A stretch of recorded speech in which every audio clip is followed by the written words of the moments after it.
چند منٹ تک کمرے میں خاموشی رہی۔ لغت نویس اور ان کے افسر ساکت و صامت، حیرت اور کچھ مایوسی میں غرق تھے۔ آخر افسر عورت نے گہری سانس بھر کر کہا، اور میں ساری عمر سمجھتی رہی کہ وہ ابابیلوں کا لشکر تھا جس نے ابراہہ کی فوج پر کنکریاں برسائیں۔ صرف آپ ہی نہیں، آپ کے ابو جد اور ان کے ابو جد نے بھی ایسا ہی سمجھا۔ کسی نے چپکے سے اس کے کان میں کہا، جب غیر عربوں نے قرآن کریم پڑھا تو ابابیل کو ایک چڑیا سمجھا۔ 1300-1400 برس پہلے انہوں نے ایک خوشنما سیاہ پرند کو یہ نام دے دیا اور یقین کر لیا کہ کنکریاں برسانے والا پرند یہی تھا، وہ پرند جو نہ صرف عرب میں نہیں بلکہ کہیں بھی نہیں تھا۔ اس طرح ایک چڑیا کو یہ نام ملا اور وہ چڑیا ابابیل بن گئی جس نے کنکریاں برسائی تھیں۔ عورت کو یاد آیا، اس نے تو ایک عرب مصنف کی انگریزی میں لکھی کتاب میں یہ بھی پڑھا تھا کہ ابراہہ کا لشکر دراصل چیچک کا شکار ہو گیا تھا۔ مکے کے باسیوں نے ہاتھیوں کی طرح چیچک کو بھی پہلے نہ دیکھا تھا۔ وہ اس موذی مرض سے ناواقف تھے۔ انہیں بالکل ایسا نظر آیا تھا جیسے لشکر کے سپاہیوں کے جسموں پر ننھی ننھی کنکریوں نے زخم ڈال دیے ہوں۔ عربوں کے شاعرانہ تخیل نے اس بیماری کے اثرات کے لیے یہی تشبیہ تراشی تھی۔ ذہن میں تیرتی کتاب کی اس یاد کو اس نے پرے دھکیل دیا۔ وہ باریش لغت نویسوں کے سامنے یہ کفر کے کلمات نہ کہنا چاہتی تھی۔ وہ سمجھ چکی تھی کہ انسانی تخیل کس قدر اہم ہوتا ہے اور کتنا طاقتور تخلیق کار۔ مثال تو سامنے تھی، یہ تخیل ہی تو تھا جس کے باعث ابابیل ایک جیتا جاگتا پرند بن گیا جس کا رنگ سیاہ، دم اور پرد و لخت ہیں، اور جو ہندوستان اور پاکستان اور ترکی اور ایران میں رہتا ہے۔ وہی پرندہ جس نے ابراہہ کے لشکر پر کنکریاں برسائی تھیں۔ میں کچھ نہیں کہوں گی، اس نے سوچا۔ نانا بابا میری توبہ، میرے باپ دادا کی توبہ، اس نے دل میں کہا، اور سوچا کہ توبہ ہمیشہ باپ دادا کی جاتی ہے، ابو جد کی نہیں۔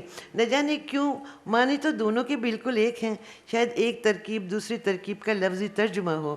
اس کے باوجود کس قدر باریک پھر بھی کتنا واضح فرق موجود تھا۔ باپ دادا سے ہم زیادہ بے تکلف ہیں، ان کی توبہ بلاتے رہتے ہیں۔ چونکہ لفظ عربی ہے لہٰذا ماخذ عربی ہی رہے گا، ان میں سے ایک نے کہا۔ درست، عورت نے کہا۔ لیکن ابابیل کوچی کا ماخذ کیا ہوگا؟ فارسی ترکیب ہے، ماخذ فارسی لکھ دیجئے۔ تراکیب کا ماخذ اگر اصل لفظ سے مختلف ہے تو وہ لکھا جائے گا، لکھ لیجئے اصولیات تالیف میں۔ وہ جلد ہی 4 صفوں کے اختتام تک پہنچ گئے۔ افسر عورت ان کے کام پر بے حد مسرور تھی۔ 150 صفحات کو 2-3 صفوں میں اس طرح سمیٹنا کہ ہر ضروری لفظ شامل رہے کوئی معمولی کارنامہ نہ تھا۔ انگریزی اور اردو انگریزی جدید لغات میں الفاظ کو دیکھتے رہنے کا فائدہ ہوا تھا۔ مثلاً ابال میں وہ حرارت کے ایک خاص درجے کا ذکر شامل کر سکے تھے، جیسا کہ انگریزی ڈکشنری میں بوائل کے معنوں میں درج تھا، جبکہ اردو کی پرانی ڈکشنریوں میں نہیں تھا۔ کہیں کہیں فونٹ کو گاڑھا کر کے، مختلف بریکٹوں کا استعمال کر کے، کوما اور سیمی کولن کا ہر لفظ کے معانی میں یکساں استعمال کر کے انہوں نے معنی تخلیق کیے تھے جو صرف اسی ڈکشنری سے مخصوص تھے۔ یہ ایک شاندار معنی آفرینی ہے، عورت نے سوچا تھا۔ وہ پرانی ڈکشنری میں ادھر ادھر بکھرے محاورات، ضرب الامثال اور تراکیب کو کھینچ لائے تھے اور ہیڈورڈ کے تحت درست ترتیب میں انہیں جما دیا تھا۔ عورت کی ترکیب کامیاب رہی تھی کیونکہ تکنیکی اصولیات کیے ہوئے کام سے نکل رہے تھے۔ اس کامیابی پر عورت کو تعجب بھری خوشی ہو رہی تھی۔ ٹھیک ہی تو کہتے تھے چچا کارل مارکس، پیٹ بھرنے کے لیے کام کرنے سے انسان نے علم حاصل کیا۔ اس نے دل میں مارکس کی تصویر کو پیار بھری نظروں سے دیکھا جو اس کے دل میں ہی تھی۔ نوجوانی میں اسے یاد آ رہا تھا وہ مارکس اور اینجلس کی تصویریں اپنی امی کو دکھا کر کہا کرتی تھی، دیکھیے یہ بھی صوفیاء کرام ہیں، ذرا ان کی نورانی داڑیاں دیکھیے۔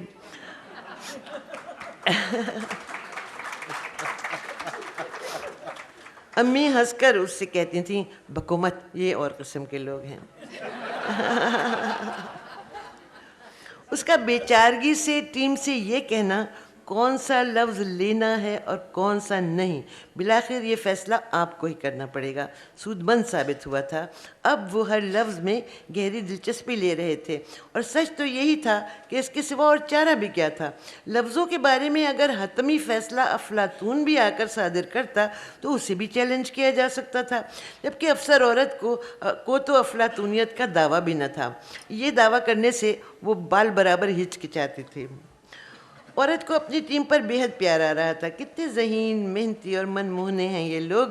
اس نے ڈکشنریاں اور کاغذات اپنی بڑی سی میز پر رکھنے کے لیے میز پر کھلے ہوئے اخبار کو تہہ کر کے ایک طرف رکھا جو سارا ٹارگٹ کلنگ کی خبروں سے بھرا پڑا تھا.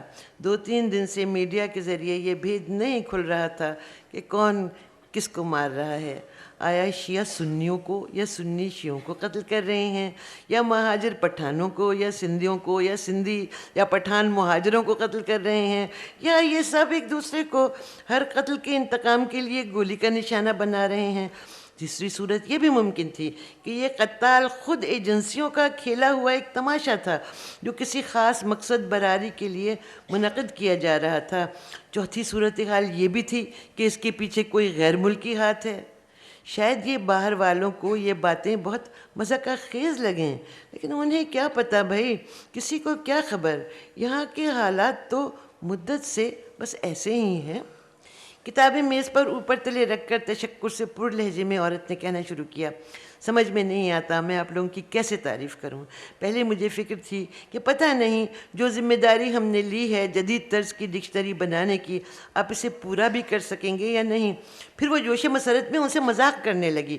مثلا میں تو آپ لوگوں کے حلیے سے خوفزدہ رہتی تھی, ڈرتی تھی کہ کہیں کوئی خودکش بمبار تو آپ میں نہیں. وہ مسکرائے. انہوں نے کہا وہی تو ہیں, اور اپنی کرسیوں پر جنبش کی. پھر نہ وہ کمرہ تھا اور نہ کمرے میں بیٹھے ہوئے لوگ, صرف ایک زوردار دھماکہ تھا جو شہر میں گونج رہا تھا. ڈکشنریوں کے پرخچے دور دور تک اڑ رہے تھے. ننھا ابتہاج اور اس کا چھوٹا بھائی ابتسام فضا میں اچھال دیے گئے تھے. ان کے ننھے منھے کپڑوں پر بنے ہاتھی گھوڑوں کی تصویریں بھڑکتے ہوئے شعلوں میں خاکستر ہو چکی تھیں. اب بجت کے ہاتھ پاؤں جسم سے علیحدہ بکھرے پڑے تھے. ایک تصور سے حقیقت بن جانے والی ابابیلیں جھلس کر مر گئی تھیں. قدیم آریہ ایک گھڑ سوار اب کا حال ابتر تھا. اس کا عشق یا اسم الف ہو کر ہنہنا رہا تھا. بھڑکتے شعلوں سے اس کی آنکھیں خوفزدہ ہو کر پھیل گئی تھیں. اب کے قدیم بلم بھالے لٹوؤں کی طرح چکراتے دور دور تک منتشر ہو چکے تھے. اس کا حلق خوف سے خشک ہو گیا تھا. اب وہ بیٹھی ہوئی آواز میں مسلسل چلا رہا تھا, اب کیا ہوگا, اب کیا ہوگا. ایک اور زوردار دھماکہ, اور اب کی بار وہ بھی اپنے رہوار سمیت بھگ سے اڑ گیا.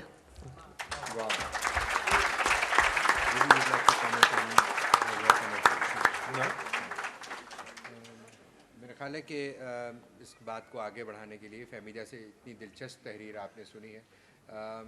Amir, maybe I would like you to comment now on Fahmida's work in general and her prose writing is in particular before we ask to move on to her poetry. Right. Is that okay? Is it all right with you? Okay. I first discovered Fahmida Riaz's work through 4 novels she wrote. 3, one was Godavari, one was Zinda Bahar Lane. Do you call it a novel or do you not call it a novel, or do you not mind what one calls it, Fahmida? Fahmida, that's a question for you. Zinda Bahar Lane, would you call that a novel or would you not call it a novel? Would you call it a documentary novel? Rather would call all these novels really, because strictly speaking they are not travelogues, because there's a lot of imaginative work into them too. Right? Well, if you remember in Zinda Bahar, there is this woman who is sleeping with 2 men, and one of them is saying that they are in her bed, and one of them is saying she must reject Bangladesh, while the other one is saying, oh, why not? Bengalis wanted it, and so they get it. She's always in conversation. That's why I think it's not exactly a travelogue. No, exactly. It's in fact, it shifts. It's a multilogue in some way, because it also shifts voice all the time. It goes from first to second person to the third person. Sometimes she's the woman, sometimes she's I. So, I mean, formal innovativeness was, I think, a mark of this, which was your first long prose work, if I'm not mistaken. Then came Godavari, which seems to be the simple story of a marriage that's slightly shaky, but then it becomes the story of an Aboriginal community, it becomes the story of ethnic strife in a big city in Bombay. It also leads back to the past, where the eponymous character Godavari is a social worker who works, or an activist who works with Aboriginals. Extremely complex in the span of 90 pages. Then came Karachi, which I think technically is probably your most ambitious work, which again used documentary material, it used short stories, it used personal narrative, it used poetic prose, it used simple prose, it used horror, all sorts of things.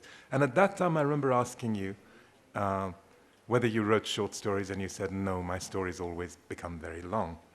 In those long stories, and then there was also People, which was written in English, again, reminiscent of Kundera and the way it shifted registers, shifted between past and present, shifted into stories of, from folklore, poetic reminiscences, all sorts of things. Various formal techniques were used in that. But then you moved on to short stories, and with the short stories you discovered a new kind of seeming simplicity of narration, which is a straightforward and sometimes linear narration. And I think the main emphasis is on wit, but also on irony, as in today's story that you read to us, where we find that a bird that's been made almost sacred, that's been made into an image and a metaphor, turns out to be an imaginary construct. Very often your stories revolve around things like this, whereas they seemingly seem to be set in among ordinary people in small communities in England and America and Pakistan, elsewhere. And I often wonder whether this simplicity isn't in fact more sophistication than the kind of, if you like, complexity of the earlier fiction, that you need to have that sort of mastery of the form before you are able to be as straightforward and simple, seemingly, as you now are, or whether it's something to do with the shortness of the form. You're choosing a shorter form of, let's say, 20 pages, 30 or 15 for a story, makes it more necessary to be simple and lucid and not to play too many games within that shorter structure.